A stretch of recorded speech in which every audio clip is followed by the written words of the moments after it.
Welcome back to Grimverse History, where we uncover the strange and forgotten sides of history. Tonight, we walk down the blood-stained corridors beneath Rome's greatest stage, the amphitheater.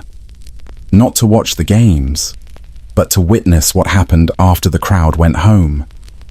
They called it glory. Rome called it honor. But beneath the roar of 50,000 voices, something else was happening. Something the marble statues would never tell you.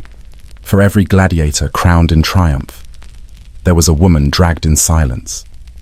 She wasn't a lover. She wasn't a prize of beauty. She was a reward.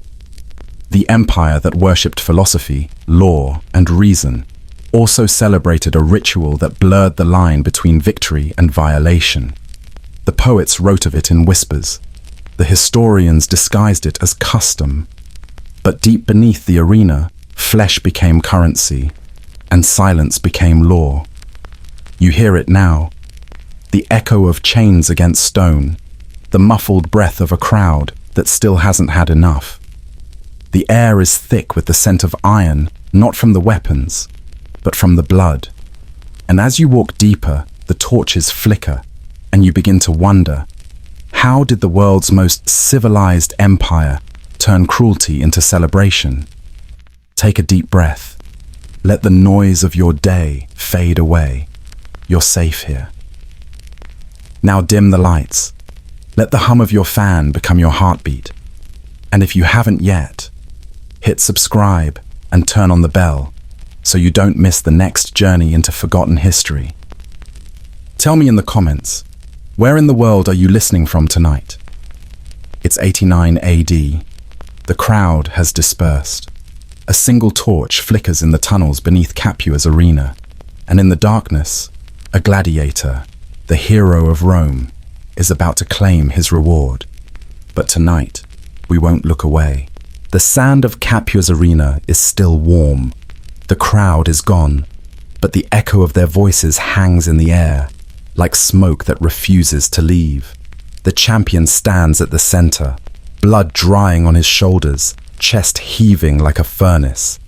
He has killed 3 men today, and Rome, ever generous, decides he deserves a gift. Not gold, not freedom, a woman. She is dragged forward from the shadows. The chain around her wrists clinks against the stone, a sound too delicate for a place built on death. Her feet slide across the sand, still wet with someone else's glory. The crowd above doesn't see her. They never do. She belongs to the part of the story that happens after the applause. The guards call it Victoria Carnalis, flesh victory. Rome had a name for everything, even desire wrapped in violence. You can almost smell the air, sweat, iron, the faint sweetness of spilt wine. The emperor smiles, a gesture of empire-sized satisfaction. To him, this is tradition, not cruelty. To the poet Martial, it's material for verse. To the historian Suetonius, a mere footnote.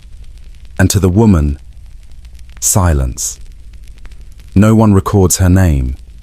No one writes her story. She becomes a line in someone else's celebration, a punctuation mark in a man's triumph. The law calls her a prize of war, like grain, or marble, or land. Flesh, reclassified as property. Civilization, they called it. The gladiator doesn't look at her at first. His hands still tremble from the fight, or maybe from the thought of what comes next. He has been promised honor, but honor, here, smells like fear. Somewhere above, a priest blesses the sand. He calls upon Mars, god of war and fertility, in the same breath. The irony is divine. The torchlight flickers. Shadows crawl along the curved walls of the Hypogeum, that underground labyrinth where beasts, slaves and winners all waited for their turn. The air grows damp. You can hear dripping water, slow and measured, like time itself taking notes. Rome had a way of turning everything into a ritual. Even this, the ceremony of reward. the union of conquest and possession. It sounds poetic until you see it, until you smell it, until you realize that beneath the marble ideals, Rome was not obsessed with virtue, but with control. Control over land, over bloodlines, over the human body itself. They built aqueducts to carry water and systems to carry silence. Sometimes I imagine the moment before it happens, the quiet breath between violence and violation. The woman's eyes fixed not on her captor, but on the ceiling of the cell, where faint light seeps through cracks in the stone. Maybe she thinks of home. Maybe she thinks of nothing. When pain becomes expected, imagination becomes luxury. And the gladiator, he stands there, half a god, half a man, unsure which half Rome wants him to be. He is celebrated for killing, then commanded to conquer again, only this time without an audience. Rome loved its contradictions, neat like wine cut with blood. In the record, this night never ends. There is no sunrise in the text, no redemption in the archives, just the echo of chains and the soft sound of victory being confused with desire. It's strange, isn't it? The same empire that gave the world philosophy also gave it this. A lesson that glory, when left unchecked, always demands a body to feed on, and in the tunnels beneath Capua, that body waits. The torch flickers again. The sound returns. Chains, breath, heartbeat. Rome sleeps above. But down here, the games go on. The Romans never did anything halfway. When they decided to entertain the gods, they built arenas. When they decided to entertain themselves, they built a system. And like every system Rome ever loved, it had paperwork. From the 1st century to the 3rd, more than 250 arenas pulsed across the empire, from dusty provincial towns to marble-clad capitals. Every weekend, blood became bureaucracy. Every scream was entered into a ledger. The reward they called Victoria Carnalis, flesh victory, wasn't whispered about in the shadows. It was filed, recorded, stamped, approved. Historians like Suetonius, Tacitus, Juvenal, Martial, even Cassius Dio all mention it with the same tone you might use to describe a tax reform. Nothing scandalous, just Roman efficiency applied to lust. The women came from everywhere the empire reached. Dacia, Gaul, Britannia, Germania. They were trophies of conquest, living inventory in a warehouse that never closed. Captured, tagged, processed. No rights, no legal protection, no way to refuse. Each one a line in the state's accounts. They weren't prostitutes. They were human spoils. Property of the Roman state, and handing them over as prizes didn't cost a denarius from the imperial treasury. This wasn't casual perversion. They belonged to no one, which meant they belonged to everyone who held power. The state owned their breath. The empire rented their silence. The rooms built for them still appear in old blueprints of amphitheaters, narrow, airless chambers beneath the seats. Reward chambers, they were called. The name alone carries the kind of irony that only civilization could afford. Imagine it. A cell just large enough for one bench, one torch, one chain. Stone sweating under the weight of the night. A smell of iron, old wine, and limestone. The kind of place where sound doesn't echo. It just stops. This wasn't chaos. It was design. Architects planned these spaces the way modern planners design restrooms. Measured, numbered, essential to the function of the whole. Each arena came with corridors for beasts, corridors for bodies, and corridors for after the show. Rome, always the innovator, understood that cruelty worked best when standardized. The prisoners were listed in registers. Their names, if they had any, were replaced with categories. Female, Dacian, age 21. Female, Britannic, age 16. Each line followed by the signature of a guard, and the note, transferred to Gladiator X for one night. That's how the Empire kept itself organized, cruelty with a filing system. If you read those records now, they feel strangely calm. No adjectives, no judgment, just the rhythm of routine. A reminder that atrocity doesn't always shout, sometimes it just checks boxes. The women, stripped of their names, became a form of currency. One night of flesh for a season of glory, one body to balance a victory. Rome had invented the first loyalty program for killers. They called it a night, but the hours stretched like iron. There was no clock down there, only torches burning out one by one. Sometimes it lasted until the last ember died, sometimes until the next match began. It wasn't about pleasure. It was about reminding everyone where power lived. Above ground, the marble seats cooled under the moon. The audience had gone home, fed and thrilled. But beneath the arena, the Empire still breathed through the cracks. Guards kept watch not out of pity, but protocol. Every act had to be logged. Every transfer had to be witnessed. Even the darkness required a witness in Rome. The women didn't cry, not because they were strong, but because exhaustion replaced language. By the second hour, silence was the only rebellion left. Time softened at the edges. Pain became paperwork. What happened in those hours wasn't a secret. It was simply unimportant. By dawn, the chamber smelled of ash and sweat. The sand above, still damp from blood, was raked smooth for the next performance. And so the women of Dacia, Gaul, Britannia and Germania kept time for Rome in the only way they could, by surviving its nights. To the guards, it was duty. To the scribes, a statistic. To the poets, a metaphor. And to the prisoners, a night that didn't end when the torch went out. Outside, the crowd would already be celebrating. Vendors selling bread and olives. Children reenacting the fight in the streets. The Empire feasted on order, the kind that hid its blood behind marble walls. Above, the arena glowed gold in the sunset. Below, the stone remained damp. Somewhere in that contrast lies Rome's true genius. They managed to turn human pain into a public service. They even managed to make it feel clean. There's something almost admirable about that kind of precision. Almost.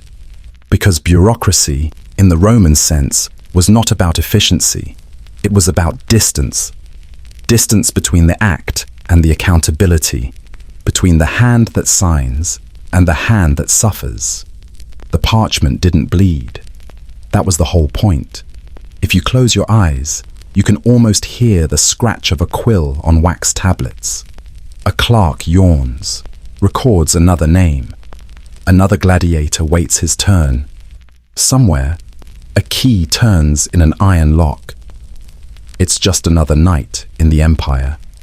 The ledgers fill, the torches burn down, and the sand, warm from the day's slaughter, cools slowly into silence. The Romans believed they were perfecting civilization. In a way, they were. They perfected the art of not noticing, and history, dutiful as always, kept the receipts. Rome loved messages written in flesh. Not the kind carved into stone or sung by poets, those came later. The real messages were simpler, faster, and easier to understand. A woman stripped, paraded, broken before her people, that was a sentence anyone could read. It wasn't just a reward. It was a headline, a warning. When a Dacian noblewoman was dragged through the mud in 106 AD, no one mistook it for passion. It was politics, raw, deliberate, and meticulously staged. Every lash of the whip, every jeer from the stands, every grain of dirt clinging to her skin carried a message more eloquent than any senator's decree. Rome didn't need parchment or ambassadors to assert dominance. Her suffering was the declaration. A single act like that could echo for generations. It told the conquered tribes that even their highest-born women, the symbols of lineage, honor, and continuity, were no longer sacred. Their gods had fallen silent. Their men had failed to protect them. And now, even the women, who once embodied pride, had become part of Rome's public theater. One humiliation, done publicly and efficiently, could replace 100 speeches, because the body spoke faster than language. The empire understood that terror, when performed well, needed no translation. The empire knew theater, and nothing staged fear better than a woman's silence in front of her dying nation. In the galleries, senators sipped wine. They called it justice. The crowd cheered. They called it entertainment. But to Rome, it was something else. A kind of military poetry. The message was clear enough. Your armies are gone, your gods are gone, and now even your women kneel to ours. You can almost feel the chill in the marble halls where those orders were written. They called it psychological warfare, without the term. Rome didn't invent cruelty, it industrialized it. The humiliation wasn't random, it was systematic. Each act calculated to bruise not just bodies, but memory, especially memory. The Dacians, the Gauls, the Britons, they all learned the same lesson. Resistance ended not with death, but with spectacle. When your women became prizes, rebellion began to feel pointless. Rome didn't need to burn every village, it only needed to burn hope. The strange part? Even the gladiators, slaves themselves, played their roles in this theater of reversal. A man once chained is now allowed to dominate someone else in chains. A perverse kind of symmetry. The empire called it order. It looked more like madness wearing a laurel crown. Imagine the scene after the show. The torches dim. The crowd fades. The air smells of sweat and bronze. Somewhere below, the woman breathes, slow, defeated, but alive. Above her, the city sleeps soundly, convinced it has been made safer by her shame. That's how power worked here, quietly, efficiently, with ritual precision. It didn't roar, it whispered. And in those whispers lived the true machinery of Rome, not the armies, not the emperors, but the idea that fear was cheaper than war. A woman's body was just the invoice. Outside, the moon rests over the Tiber. The city glows like it's proud of itself. Some victories, it seems, don't need trumpets. Only silence will do. The logistical chain was impressive. Women captured on battlefields in modern-day Romania or Germany would be transported across the empire, processed through military camps, catalogued, and eventually delivered to arena holding facilities. Cassius Dio mentions supply shortages during years without major military campaigns. When conquest slowed, the availability of captives decreased, forcing arena managers to offer more traditional rewards, like money. Think about that. The empire's entertainment infrastructure depended on a steady supply of conquered women. Juvenal sarcastically notes in Satire 6 that some gladiators preferred Victoria Carnalis over cash payments because gold runs out.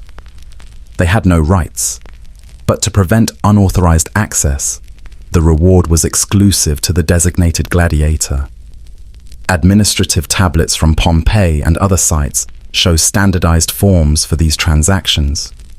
One partially preserved document reads, "Hereby granted to gladiator for meritorious victory, choice of captiva, origin, duration, not to exceed 1 night, to be returned to holding by dawn." Like borrowed equipment, human suffering processed with the efficiency of a grain shipment. Pause for a second and think about this. We've just covered how Rome turned sexual violence into rewards, humiliation into policy, and suffering into bureaucracy. And if you think this is the darkest part of the story, you're wrong. Because what comes next shows how Rome made its own citizens complicit, how silence became survival, and how an entire empire convinced itself this was normal. Here's where it gets truly disturbing. This system required more than just gladiators and prisoners. It required everyone else to look away. Seneca, that philosopher who confessed the games made him more cruel, also wrote something else in his letters to Lucilius. Picture it. Tens of thousands gathered beneath the Mediterranean sun, their eyes fixed on sand turning red. A slave screams. A noblewoman laughs. A child drops a fig and doesn't bother to pick it up. It's just another afternoon. Civilization at leisure. Rome loved its paradoxes. Brutality performed with perfect manners. Citizens prayed to gods of justice while betting on who would die first. Teachers lectured on ethics in the morning and watched executions by noon. Everyone played their part, because silence was safer than truth, and silence became contagious. The slaves obeyed because they had to. The citizens watched because they were told it was noble. The thinkers wrote because they believed record-keeping was resistance, though it wasn't. The result was a society where cruelty no longer shocked anyone. It became background noise. The empire didn't need monsters. It only needed witnesses who stayed quiet. By dusk, the sand was raked smooth again. The city exhaled. The crowd dispersed. And in the quiet that followed, the world's most civilized people slept soundly, dreaming, perhaps of mercy they would never practice. Seneca was right. Everyone went home more cruel. There's a point where spectacle becomes sickness. Rome found that point, then crossed it. In style. It was 192 AD. Commodus was emperor, self-proclaimed Hercules reborn. He didn't just play God, he performed it. In the arena, he slaughtered animals with golden arrows, posed for statues, and demanded applause. Then he decided the usual rewards weren't enough. He wanted the games to feel more personal. So he extended the gift of flesh, not to soldiers, not to heroes, but to the very people who once ruled beside him. Noble women, senators' daughters, the wives of men who dined at his table the night before. They were no longer untouchable. Rome had always believed humiliation belonged to others, the conquered, the defeated, the nameless. But when the emperor began handing out the elite like party favors, something shifted. The audience still cheered. Then they hesitated. Laughter turned tight. The air grew thin. Even the Senate, usually so good at pretending, began to flinch. A senator's daughter dragged into the pit was not a myth or a moral lesson. She was a mirror. The line between power and prey had blurred. And so, one evening, they did what no mob ever dared to do. They killed their god, not for justice, not even for mercy. They killed him because he made the horror too close to home. Commodus fell not by rebellion, but by discomfort. Then came Nero, Rome's golden boy of chaos. After the Great Fire, he needed someone to blame. Christians were convenient, small, strange, easy to hate. He dressed them in animal skins, lit them like torches, called it entertainment. The crowd at first was delighted. Fire, after all, was their emperor's signature. But this time, something cracked.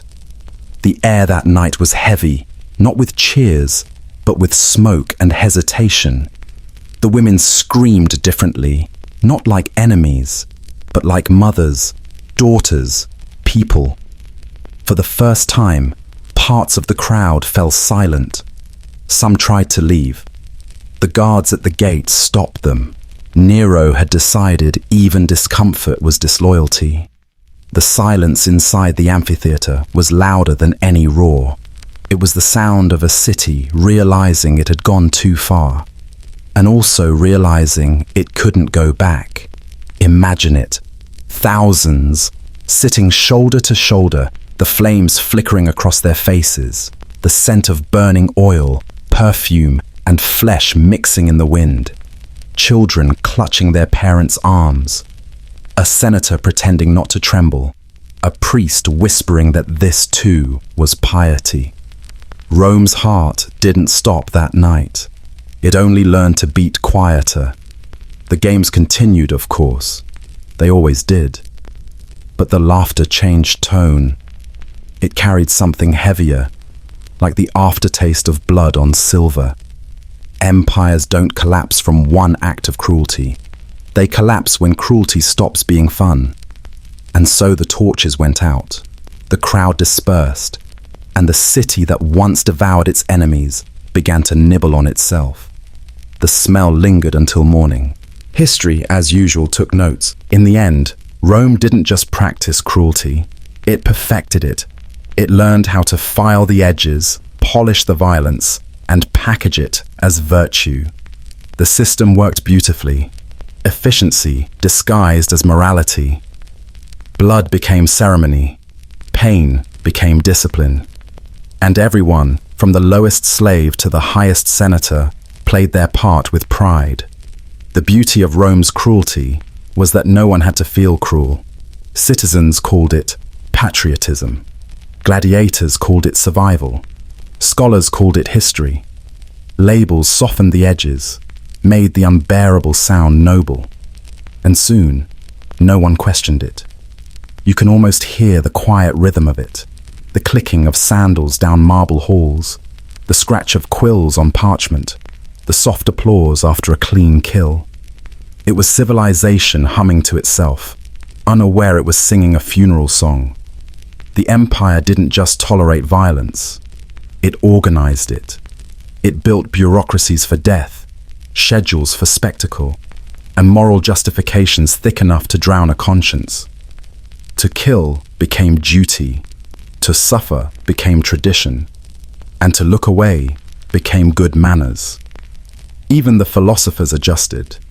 They spoke of reason and moderation while the amphitheaters bled behind them. They wrote about the soul's serenity in a world that stank of ash. Perhaps that's the most Roman thing of all, finding poetry in the machinery of horror. In time, no one noticed the change. The extraordinary became routine. The grotesque became policy. Children were raised not to flinch at screams, but to analyze technique. The crowd didn't crave blood anymore. It expected it. When cruelty becomes predictable, it stops feeling like evil. It starts feeling like order. And order was Rome's favorite addiction. If you walked the streets at dusk, you'd find peace-clean roads, fountains murmuring, merchants closing their stalls. The city glowed as if innocent, but beneath the cobblestones ran tunnels, cold and red, carrying the memory of everything buried there. That's the strange part about progress. It builds over the bones and calls it stability. Rome didn't fall because it was weak. It fell because it forgot what strength without cruelty looked like. It mistook fear for loyalty, spectacle for unity, silence for peace. And when a civilization can no longer tell the difference, it doesn't collapse overnight. It simply goes to sleep, dreaming it is still great. In the quiet that follows, you can almost hear the echo of its heartbeat, steady, hollow, mechanical. The sound of a world that learned how to function long after it stopped feeling. That, perhaps, was Rome's final invention. The torches are out now, the sand has gone cold, and somewhere, deep beneath the ruins, the echoes fade into sleep. You can almost feel it, the chill of the stones, the hush after centuries of noise. Rome is quiet again. Only memory breathes here. The iron doors close softly, and the air grows still, as if the city itself has finally exhaled. The dust settles. The ghosts rest. We've walked through its corridors tonight, seen the masks it wore, honor, faith, civilization, and heard what hid behind them. But for now, let the noise of empire fade. Let the night have what remains. If you're still awake, thank you for walking this far with me. If this story stayed with you, leave a whisper in the dark, a like, a share, a quiet reminder that you were here too. Subscribe if you wish to return. There are more doors waiting and more forgotten lights beneath the dust. Goodbye, and we will meet again.